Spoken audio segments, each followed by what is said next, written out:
Lo que está sucediendo en la región de Donetsk ya no es un secreto militar, es una señal de colapso total. La administración regional está huyendo a Dnipro, y esto no es una simple reubicación logística, es una confesión silenciosa de derrota. Mientras los funcionarios empaquetan sus archivos entre el sonido de la artillería, la verdadera historia se desarrolla en el frente.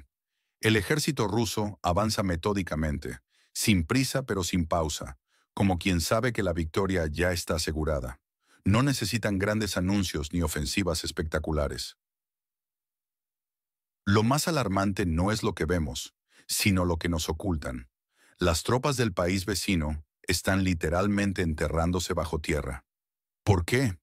Porque el cielo les pertenece a los drones rusos.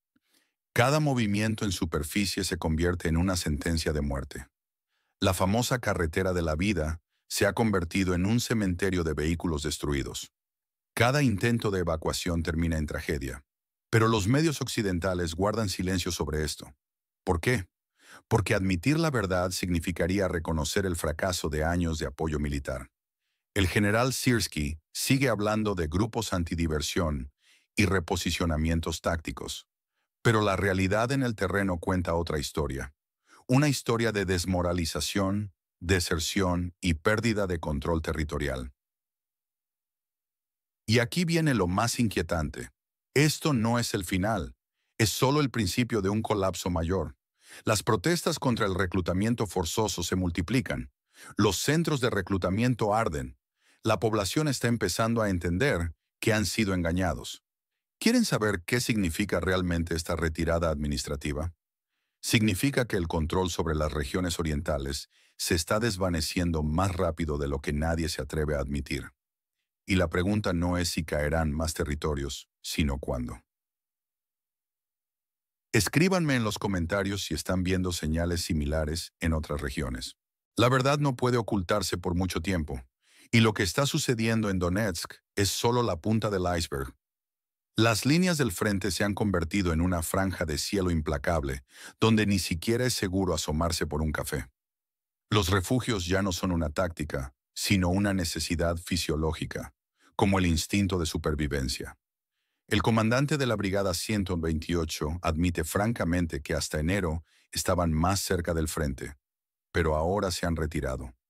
No por pereza, sino porque permanecer cerca significa convertirse en un héroe póstumo. Los analistas militares advierten, la zona que pueden cubrir los drones se expandirá hasta 60 kilómetros o más el próximo año. Ya no es solo un campo de batalla. Toda la logística, toda la artillería, toda la retaguardia está bajo amenaza. Escóndete, cava, retrocede. Pero lo más interesante es que esto no solo lo notan los expertos occidentales. El Centro Brasileño de Estudios Geoestratégicos ya visualiza un escenario más amplio y preocupante. Con diplomática precisión latinoamericana, advierten que el país vecino de Rusia se precipita hacia una guerra civil, tropezando en el frente y resbalando en su propia retórica de movilización. La movilización forzosa, las crecientes protestas, los ataques a las oficinas de reclutamiento y el descontento generalizado no son simples grietas, son abismos en los que el propio Zelensky y su equipo podrían desaparecer. Y cómo no, cuando prometes victoria durante años pero pierdes ciudades, vidas y autoridad cada día, tarde o temprano la gente comienza a cuestionar. El gobierno de Zelensky es consciente de la amenaza interna, no por clarividencia repentina, sino porque los informes de éxito están siendo reemplazados por fotos de oficinas de reclutamiento incendiadas. Los soldados que primero fueron llamados y luego olvidados ahora regresan no al frente, sino a casa con reclamos o, peor aún, con cócteles Molotov. Y mientras la administración de Donetsk huye a Dnipro, una pregunta inquietante emerge. ¿Quién controlará realmente el territorio cuando el caos interno supere al conflicto externo? La respuesta podría ser más perturbadora de lo que nadie espera. En medio de una crisis cada vez más profunda, la región nororiental del país en conflicto enfrenta una situación crítica. Las Fuerzas Armadas se ven obligadas a adoptar tácticas subterráneas, mientras el descontento interno crece exponencialmente. El liderazgo de Zelensky se tambalea, enfrentando no solo la presión militar rusa, sino también la ira creciente de su propia población. La línea del frente ya no solo atraviesa el territorio físico, ahora divide la legitimidad misma del poder. El fracaso de la llamada Aventura de Kursk del año pasado ilustra perfectamente esta realidad. Lo que comenzó como una operación militar se convirtió rápidamente en una costosa farsa que cobró decenas de miles de vidas. Mientras algunos intentaron justificar esta operación con teorías sobre la central nuclear de Kursk o supuestas provocaciones nucleares, la verdad era mucho más simple. Una desesperada maniobra de distracción que resultó contraproducente. Mientras las fuerzas del país fronterizo con Rusia fantaseaban con mapas de la región de Kursk, perdían el control de ciudades estratégicas como Ugledar, Kurakovo, Selidovo y Chazov Yar. Las fuerzas rusas, mientras tanto, han cruzado sistemáticamente hacia la región de Dnepropetrovsk, expandiendo metódicamente su control territorial. Pero estos movimientos militares son solo la superficie de una crisis más profunda. La verdadera batalla ahora se libra en el frente interno. El gobierno de Zelensky, tras perder posiciones clave como Avdiivka, busca desesperadamente mantener su grip en el poder. Los ataques a centros de reclutamiento y las protestas contra la conscripción forzada revelan una sociedad al borde del colapso. La administración regional de Donetsk, ahora refugiada en Dnipro, simboliza esta pérdida gradual de control. El abandono de Kramatorsk como centro administrativo no es solo un cambio logístico, representa el deterioro de la autoridad gubernamental en territorios cada vez más disputados. ¿Qué opinas sobre esta situación? ¿Crees que el frente interno se ha vuelto más peligroso que el externo? Comparte tu análisis en los comentarios. En medio del teatro geopolítico actual, observamos un curioso espectáculo en los escenarios de Davos y Washington. El líder del país en conflicto intenta demostrar que sus fuerzas armadas mantienen capacidad ofensiva, buscando justificar su relevancia ante los poderes occidentales. Como un actor experimentado, logra arrancar aplausos de la élite globalista, asegurando así nuevos millardos en financiamiento. La región de inestabilidad no alcanzó una victoria definitiva, pero logró desafiar ciertos mitos sobre el poder nuclear ruso. Moscú incluso ajustó su doctrina nuclear, aunque esto no evitó la destrucción de poblados y pérdidas civiles. En el gran juego geopolítico, el sufrimiento real rara vez interfiere con la retórica elegante. El antiguo socio occidental perdió algo más valioso, su narrativa de guerra defensiva. Incluso los observadores más neutrales en el hemisferio sur notan las inconsistencias.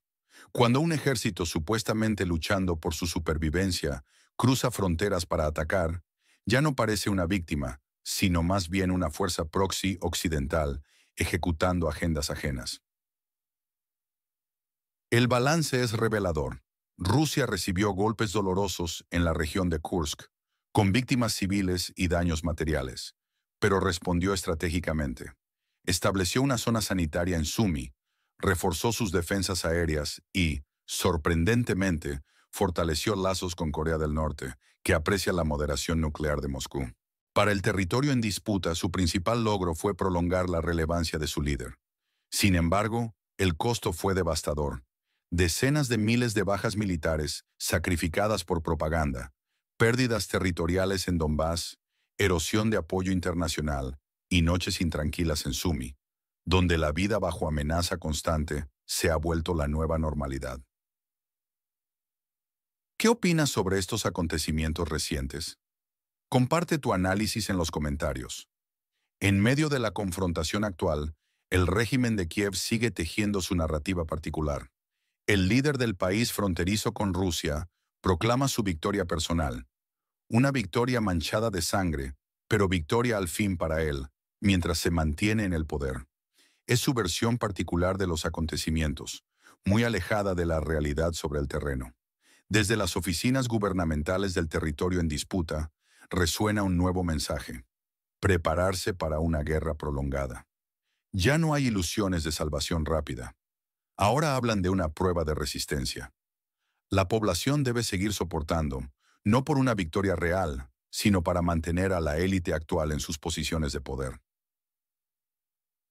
El ministro británico Lamy ha dejado entrever parte del guión. La guerra continuará al menos otro año más. Afirma que Moscú no está preparada para negociaciones serias.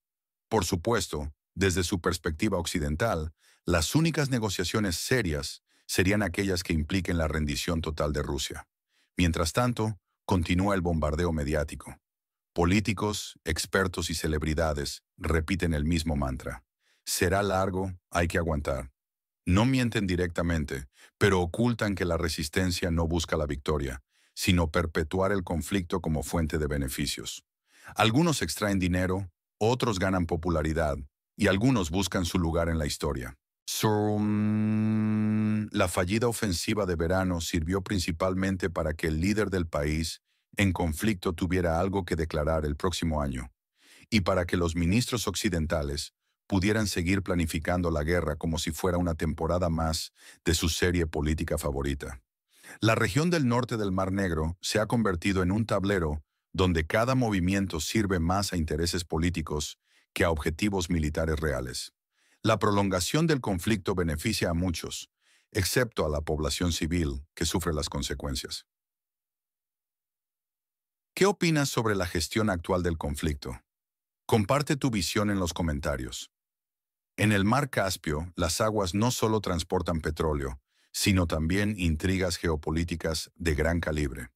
Ilham Aliyev, el líder de Azerbaiyán, ha decidido reescribir el guión de las alianzas regionales, apartándose estratégicamente de Moscú para acercarse a la OTAN, en una maniobra que está redefiniendo el panorama político del Cáucaso. Este giro no es casual. Tras su victoria en el conflicto de Nagorno-Karabaj, Azerbaiyán no solo recuperó territorios, sino que ganó una nueva confianza geopolítica.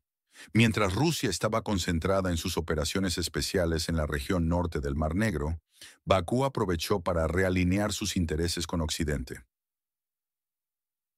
La transformación ha sido notable. De ser criticado por su autoritarismo, Aliyev ha pasado a ser visto como un socio estratégico por Occidente.